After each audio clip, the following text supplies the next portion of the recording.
Welcome back to our channel my home my choice. నేను మీ Samata. Hello అండి, అందరికీ నమస్తే. ఈరోజు మనం ఆంధ్రప్రదేశ్లో అనంతపూర్ జిల్లాలో ఉన్న లేపాక్షి అనే పుణ్యక్షేత్రంలో ఉన్నాము. దీనికి చాలా ప్రత్యేకత ఉందండి. ఈ ప్రత్యేకత చూస్తే కనుక అప్పుడు సీతాదేవిని చేరపట్టిన రావణుడు సీతాదేవిని తీసుకెళ్తున్నప్పుడు జటాయువు సీతాదేవిని కాపాడాలని చూడగా రావణుడు జటాయు రెక్కలు నరికినప్పుడు అక్కడికి వచ్చిన శ్రీరామచంద్రమూర్తి పక్షిని లేపాక్షి అని అనడం వల్ల దీనికి లేపాక్షి అని పేరు వచ్చిందని అంటారు. ఈ ఆలయం విజయనగర సామ్రాజ్య కాలంలో నిర్మించబడింది కాబట్టి అప్పటి శిల్పాలు చిత్రాలతో చాలా చక్కగా అలంకరించబడి ఉందండి. ముఖ్యంగా ఈ ఆలయ విశేషానికి వస్తే ఇక్కడ గాలిలో వేలాడుతున్న స్తంభం ఉంటుంది. అలాగే భూమిపైన సీతమ్మ తల్లి పాదము, రామాయణం, మహాభారతం కళలతో కూడిన శిల సంపద, తైలవర్ణంతో కూడిన చిత్రాలు, ఏకశీలతో కూడిన నంది విగ్రహం ఇక్కడి ప్రత్యేకతలు. ఈ లేపాక్షి ఆంధ్రప్రదేశ్లోని అనంతపూర్ జిల్లాలో హిందూపురం నుండి 15 కిలోమీటర్ల దూరంలో ఉంటుందండి. బెంగళూరు నుండి అయితే 120 కిలోమీటర్లు దూరంలో ఉంటుంది. ఇప్పుడు మనం 500 సంవత్సరాల చరిత్ర గల ఎంతో నైపుణ్యంగా శిల్పాలు చెక్కబడిన అందమైన ప్రాణం పోసుకున్న శిల్పాలను చూడబోతున్నామండి. ఆ ప్లేస్ ఎక్కడో లేదు, లేపాక్షి. ఈ లేపాక్షిలో శ్రీ వీరభద్రస్వామి టెంపుల్ ఉంటుంది. సో మనం ఇప్పుడు ఆ దర్శనీయ ప్లేస్ ని దర్శించబోతున్నాము. సో చూద్దాం పదండి. ఈ ఆలయం చుట్టూ కూడా చాలా ప్రశాంతంగా ఉంటుందండి. ఈ వైపుగా వెళ్తే మనకు ఆలయం వస్తుంది. ఇదేనండి శ్రీ వీరభద్రస్వామి ఆలయము. ఇది మెయిన్ డోర్ అన్నమాట. ఇక్కడ నుండి లోపలికి వెళ్దాము.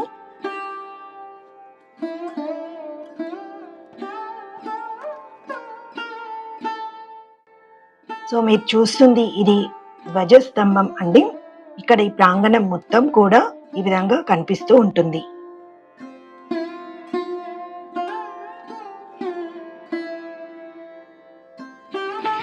సో ఇలాగే మనం లోపలికి వెళ్తేనండి ఇక్కడ ఈ ప్రాంగణం మొత్తం కనిపిస్తుంది కదా. ఇవన్నీ కూడా దీని డాన్సింగ్ హాల్ అంటారు, అంటే నాట్య మందిరం అంటారనమాట.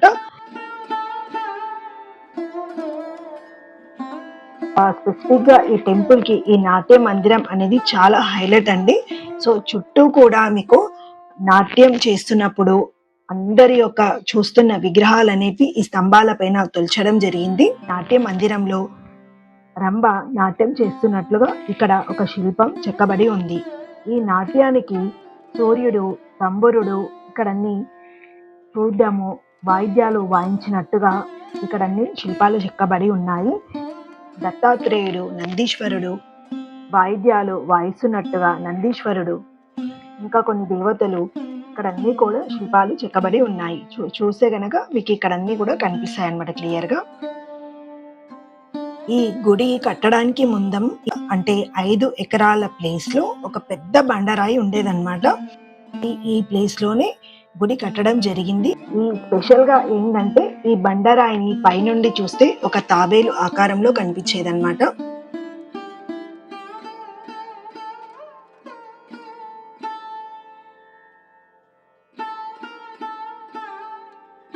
ఈ డాన్సింగ్ హాల్లో మొత్తం 70 స్తంభాలు ఉన్నాయండి.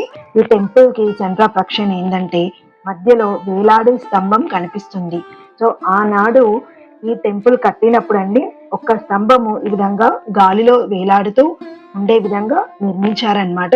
కానీ బ్రిటిష్ కాలంలో ఒక బ్రిటిష్ ఈ స్తంభాన్ని ఎందుకు ఇలా వేలాడుతుంది, దీన్ని ఎలాగైనా కింద భూమికి తాకుతూ చేద్దామని చెప్పి దాన్ని జరపడంతో ఈ ఆలయం మొత్తం కూడా కదలడం జరిగిందంట. సో దానితో ఈ ఆలయం పడిపోతుంది అని గ్రహించిన బ్రిటిష్ సో ఇక్కడికే ఆపేసి వెళ్ళిపోయాడు అనమాట. సో అప్పుడు ఆ స్తంభాన్ని కదిలించడం వల్ల ఈ రోజు మనకి ఇంకా కూడా ఈ స్తంభము కొంచెం లైట్ గా కింద టచ్ అవుతూ కనిపిస్తుంది. మిగతా మొత్తం కూడా గాలిలో వేలాడుతూనే ఉంటుంది.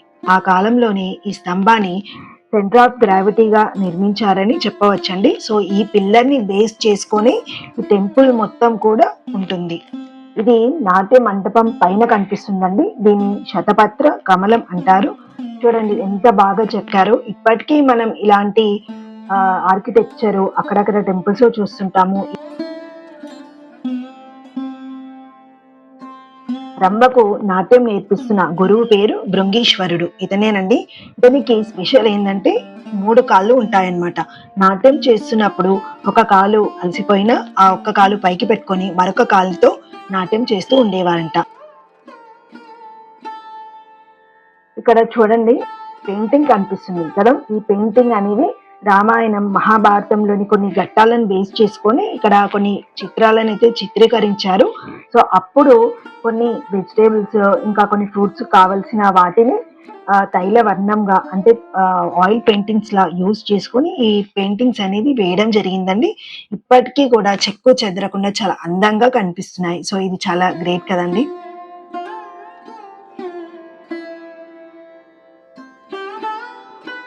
ఇదేనండి పార్వతీ పరమేశ్వరుల కళ్యాణ మంటపం అంటారు.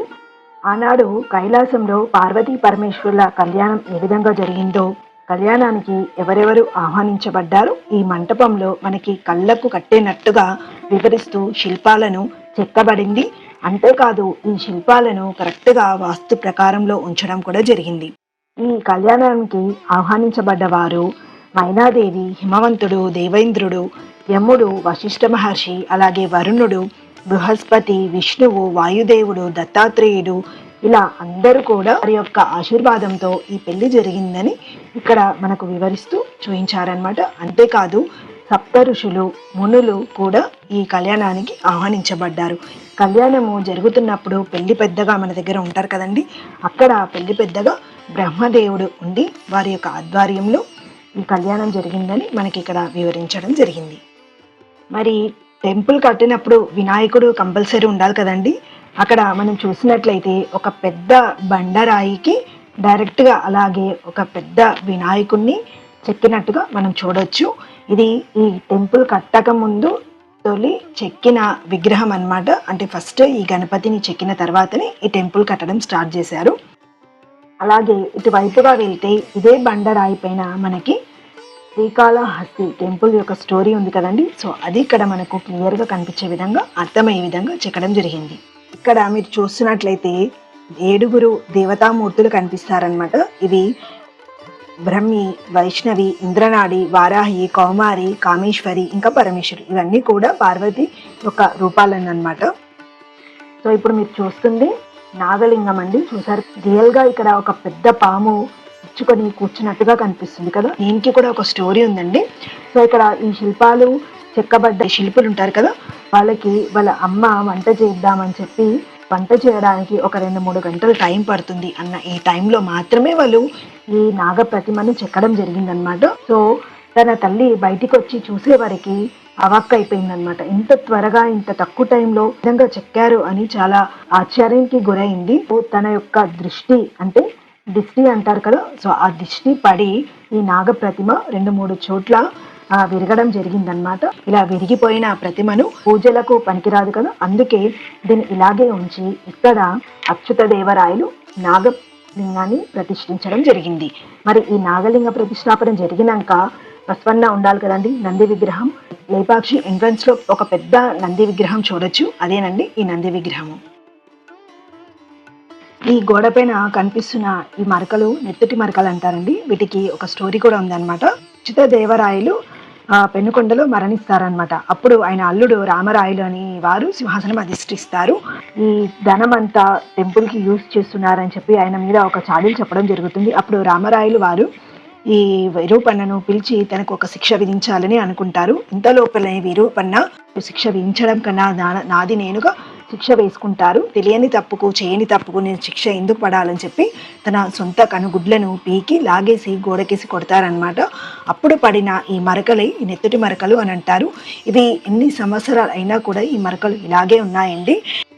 ఈ టెంపుల్ 1522లో స్టార్ట్ అయితే 1538లో ఇవి ఈయన యొక్క కళ్ళు పోవడం జరుగుతుంది. అప్పుడే ఈ ఆలయం నిర్మాణం అనేది ఆగిపోతుందండి. దాదాపుగా 16 సంవత్సరాలు ఈ ఆలయాన్ని నిర్మించడానికి టైం పట్టిందని చెప్పుకోవచ్చు. ఇప్పుడు మీరు చూస్తుంది అంతా కూడా ఈ చుట్టూ ఉన్న మంటపం అన్నమాట. అంటే మొత్తం కూడా ఈ టెంపుల్ని 7 ప్రాకారాలుగా నిర్మించారండి. దీంట్లో ఒకటి గర్భగుడి, నాట్య మంటపము, కళ్యాణ మంటపము, అలాగే ధ్వజ స్తంభం ఇవన్నీ కూడా మిగిలిపోయాయి. తర్వాత మిగిలిన 4 ప్రాకారాలు అనేవి రాను రాను ధ్వంసమైపోయాయని అంటారు. ఇప్పుడు మీరు చుట్టూ ఉంది కూడా ఇది 3వ ప్రాకారం అన్నమాట. ఇట్లా మొత్తం కూడా అన్నీ కూడా స్తంభాలే అన్నమాట. దీనిపైన మొత్తం కూడా 280 డిజైన్స్ ఉన్నాయంట. అంటే ఒక స్తంభం పైన ఉన్న డిజైన్ మరొక స్తంభం పైన కనిపించదు మనకు. ఇప్పుడున్న ఈ స్తంభాల మీద ఉన్న ఈ డిజైన్స్ మనకి శారీస్ మీద అండ్ క్లాత్ల మీద కొన్ని డిజైన్స్గా వేయడం జరుగుతూ ఉంటుంది. ఈ టెంపుల్లో మొత్తం కూడా 876 స్తంభాలు ఉన్నాయన్నమాట. దాంట్లో 70 స్తంభాలు డాన్సింగ్ హాల్లో అంటే నాట్య మందిరంలో కనిపిస్తాయి. 126 స్తంభాలు 2వ ప్రాకారంలో కనిపిస్తాయి. 680 స్తంభాలు ఈ 3వ ప్రాకారంలో కనిపిస్తాయి. ఇప్పుడు మీరు చూస్తుంది ఇది కూడా ఒక మంటపమేనండి. ఇక్కడ క్షేత్ర పాలకుడు అయిన ఆంజనేయ స్వామి విగ్రహాన్ని ఇక్కడ ఉంచడం జరిగిందండి. త్రేతాయుగం నాటి సీతమ్మ తల్లి మోపిన పాదం అన్నమాట. ఇక్కడ ఎప్పుడు కూడా ఎక్కడి నుండి వస్తాయో తెలియదు కానీ ఇప్పుడు ఎక్కడి నుండి కంటిన్యూగా వాటర్ వస్తూనే ఉంటాయంట. సో ఇక్కడ జటాయు పడినప్పుడు తను ప్రాణాలతో ఉండాలని చెప్పి ఇక్కడ తల్లి పాదం మోపుతుంది. ఇది తాండవేశ్వర లింగం అన్నమాట. ఇది గుడి కట్టక ముందే ఉందన్నమాట. అప్పుడు చోళరాజు మాధవవర్మ గారు ఇక్కడ నిర్మించారని అంటూ ఉంటారు. అంతేకాదు ఇక్కడ 2 మంటపాలు కూడా ఇంతకు ముందు ఉన్నావన్నమాట. దాంట్లో ఇప్పటికీ కూడా అగ్ని హోమము ఇంకా పంచాంగం అనేది చెబుతూ ఉంటారంట. సో ఈ తులసి కోటని చూస్తేనే మనకు అర్థమవుతుంది. మనమైతే ఇప్పుడు చిన్న సైజులో తులసి కోట పెట్టుకుంటాము. మరి ఈ సైజులో తులసి కోట ఉంది అని అంటే అప్పటి వాళ్ళు ఎంత పెద్ద హైట్లో ఉండేవాళ్ళు మనం ఎక్స్పెక్ట్ చేయొచ్చు. మీరు చూస్తుంది ఇదంతా కూడా సో ఇది మొత్తం కూడా కన్నడ మాట్లాడేవాళ్ళు. వారి యొక్క లాంగ్వేజ్లో ఇక్కడ మనకి అక్షరాలు చెక్కారనమాట. ఇదేందో మనకు అర్థం కావట్లేదు, కాకపోతే మొత్తం కూడా కొంచెం తుడుచుకపోయింది. ఇదంతా కూడా ఈ టెంపుల్ గురించి ఏదో రాశారనుకుంటా అండి. ఇది మొత్తం పోకుండా ఇక్కడ కొంచెం సేఫ్టీగా డ్రిల్స్ అయితే వేశారు. గుడి తెరవడం జరిగిందండి. మనం లోపలికి వెళ్ళి శ్రీ వీరభద్ర స్వామి వారిని దర్శనం చేసుకుందాము. అంతేకాదు మిగతా మూర్తులను విగ్రహాలను చూసి దర్శనం చేసుకుందాము.